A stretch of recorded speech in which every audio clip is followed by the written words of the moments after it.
Yaoundé, la ville aux 7 collines. Ici siègent les institutions camerounaises.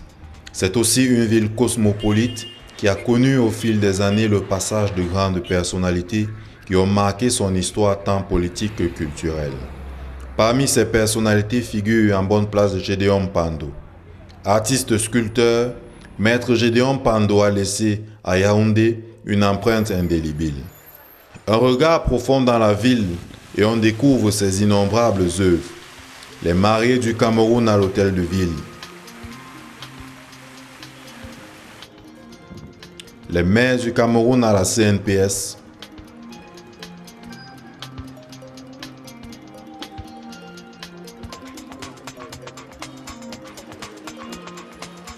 Le monument Charles Atangana à la poste centrale.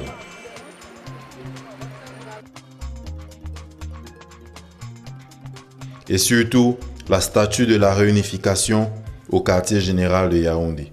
Cette dernière est réalisée en 1974 pour accompagner le monument de la réunification. À la vérité, qui était Gédéon Pando? Nous avons rencontré quelques-uns de ses amis pour nous en parler. Bio Jules, entrepreneur en bâtiment, l'a connu pendant près d'un demi-siècle. Une amitié qui dure 50 ans, ce n'est pas facile. J'ai rencontré Gédéon Pando, c'était au mois d'avril 64, au quartier d'Imvogada, plus précisément au quartier du Bassa Rai d'Imvogada. Et ça, c'était au cours d'une campagne d'évangélisation, puisque je suis chrétien témoin de Jéhovah. Et ce qui m'a beaucoup frappé en lui, c'est que lors de notre première rencontre, c'était un monsieur très ouvert, franc dans son langage. Et il s'intéressait beaucoup à la Bible. Donc tout ce qu'on essayait de voir dans la Bible, il avait à peu près un aperçu de ce que je pouvais lui dire. Cette importance qu'il accordait donc aux questions bibliques qui ont donc renforcé notre amitié. Au Rustic Club, à la cité verte de Yaoundé, le maître sculpteur Tambila raconte sa rencontre avec Mpando. Moi, je l'ai connu vers la fin de sa carrière.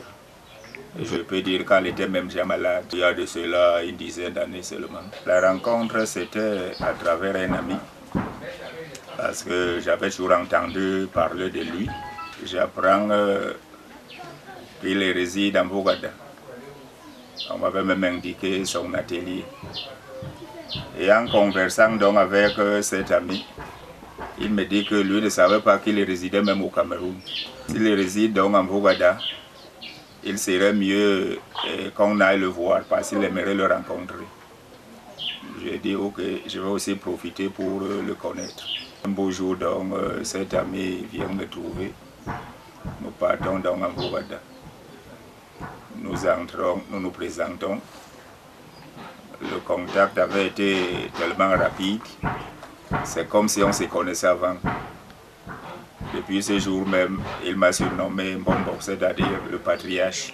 On a conversé et je lui ai dit que moi aussi, je m'essayais dans la sculpture. Il dit, bon, mais c'est bien. En tout cas, je viendrai voir ce que tu fais. Ces messieurs qui l'ont côtoyé pendant de longues années l'ont vu réaliser certaines de ses œuvres. Oui, pour certaines œuvres, j'ai été auprès de lui. Avant de faire la statue, il avait fait de nombreux tableaux sur bois. Parce que c'est lui que j'ai vu pour la première fois sculpter le bois en profondeur, en faisant ressortir, n'est-ce pas, les images en profondeur. Nous étions partis prendre du bois chez un de ses oncles sur la route de Bafia à Biakwa. Il avait fait un grand tableau qui faisait presque 1,50 m sur 1, où il mettait en scène un médecin en train de soigner un patient. Et ce tableau avait été acheté par le président de l'Assemblée, Mouna. Il a fait au moins comme ça 4 tableaux. Mais c'est celui du président Mouna que j'ai suivi très bien jusqu'au moment où il l'avait placé. Il s'adonnait beaucoup à son travail, très consciencieux. À certains moments, bon, il s'est retiré un peu de son ouvrage, se mettre à distance, se regarder. Bon, parfois il me demandait quelles sont mes impressions.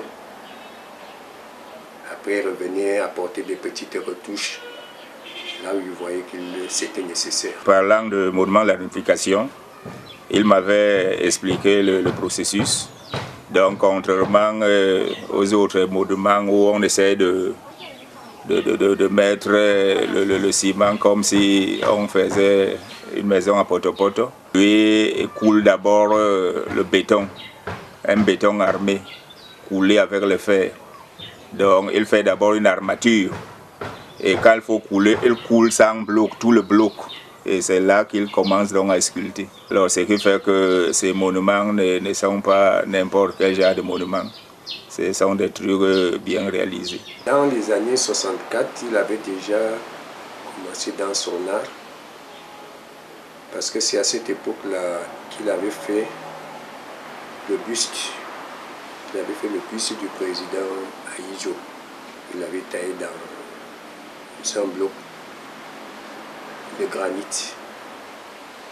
Et je pense que c'est à cause de ce buste-là que finalement il a pu avoir la bourse pour l'école des Beaux-Arts de Paris. Dans sa vie privée, l'artiste était de la vie de tous ceux qui l'ont connu un exemple de sobriété. Dans sa vie privée, il était très sobre. C'était un mari affectif. Il n'était pas brutal, comme parfois certaines personnes battent leurs femmes. D'autant plus qu'il était chrétien. L'un des fils de Mpando, Franklin, confirme ce portrait moral de son géniteur. C'était un papa attentionné, un papa qui aimait ses enfants, un papa qui était peut-être un dictateur, parce qu'à cette époque, nous, on ne voyait pas que c'était pour le bien.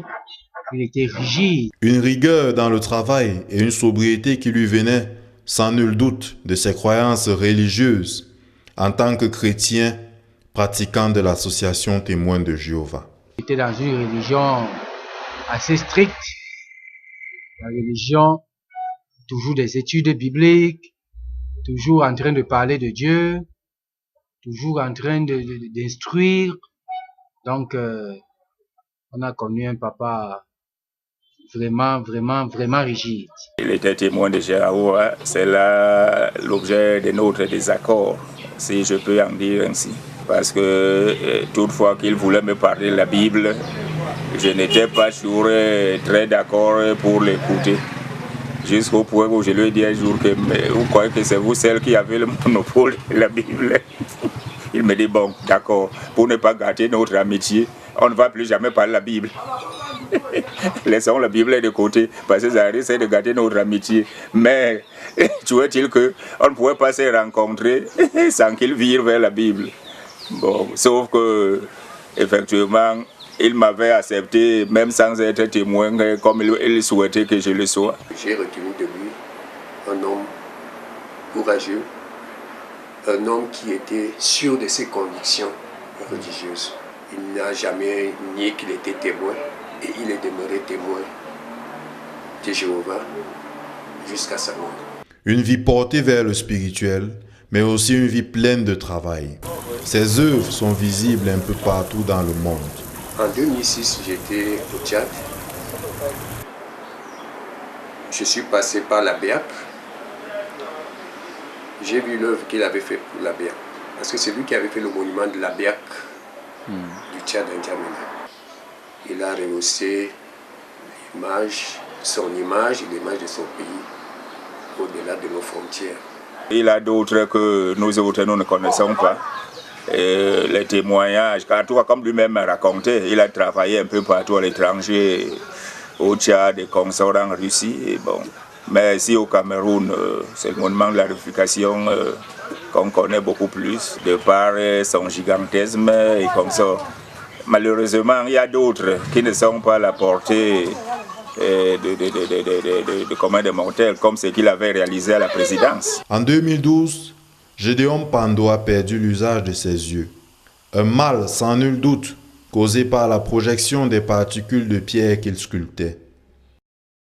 Il entame néanmoins une dernière œuvre, un lion au repos. Il ne la finira jamais car emporté par la maladie en mai 2013. Il avait alors 81 ans. Une mort qui passera presque inaperçue malgré l'œuvre immense de l'homme. Il reçoit néanmoins, pendant le timide passage du ministre de la Culture, une médaille à titre posthume. Une mort dans l'anonymat, entachée de quelques polémiques et qui a suscité des coups de gueule de plusieurs de ses amis.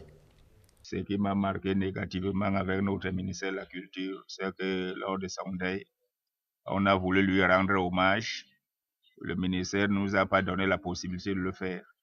Nous avons voulu organiser une veillée au monument de la réunification, justement. Nous avions même l'intention de faire une exposition à son honneur. On nous a refusé cette exposition. Même le car qu'on nous promettait pour nous accompagner à l'enterrement et à la levée de corps, il se trouve que le car, il n'y a plus. Malheureusement, la petite quête que nous avions organisée à notre niveau, nous nous sommes contentés d'acheter une gerbe de fleurs et de faire quelques banderoles à son honneur. Bon, c'était tout. Nous n'avons pas pu assister aux obsèques au village. Pour lui, il a fait une œuvre, des œuvres qui sont immortelles. Il aurait mérité une compensation qui devait permettre à sa famille, comme sous d'autres cieux, de vivre indéfiniment de cette pension-là. La plus grande reconnaissance que moi je pense qu'on peut faire à cet homme, ce serait de penser à sa famille. Pando est mort, mais de ses entrailles ont poussé un héritier.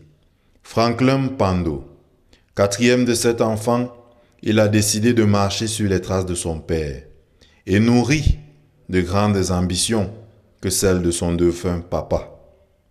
Pour l'instant, je suis le seul sculpteur parmi tous les autres garçons. Bon, si moi j'ai les techniques de l'art aujourd'hui, c'est parce que la majeure partie du temps, si ce n'était pas des monuments, il a travaillé à la maison. J'ai été un élève de mon père, un élève secret. Un élève secret. Mon père ne m'a pas fait asseoir, il m'a dit voilà comment on taille la pierre, voilà. Et lui me disait toujours que je ne suis pas un artiste. Mon père n'utilisait pas de règles, ni de maître.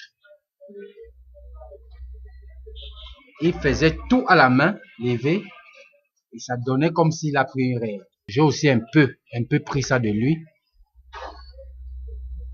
Je n'aime pas beaucoup utiliser le maître. Bon, ceux qui m'entourent m'ont reproché ça. Ce qui fait que j'ai dû acheter un maître quand même pour ne pas les frustrer. Mais moi, j'aime aiguiser mon esprit à travailler sans maître, sans calcul. J'aimerais créer d'abord une fondation Gédéon Pando. Ça, c'est un projet que j'ai fort à moi. Je voudrais que ça se réalise par la grâce de Dieu. Et je sais que Dieu m'accordera le privilège de faire parler de mon père davantage. Je projette de réaliser des monuments. Seulement pas à Yaoundé. Il n'y a pas que Yaoundé qui peut porter des monuments. On a 10 régions. Pourquoi ne pas chercher à mettre des monuments au nord du Cameroun, au sud, à l'est, à l'ouest? Pourquoi ne pas?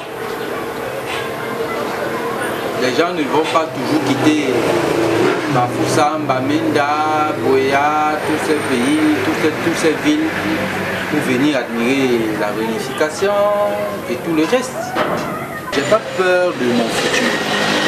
Je sais que si le gouvernement camerounais me donne une seule chance, moi j'exploiterai cette chance 10 fois.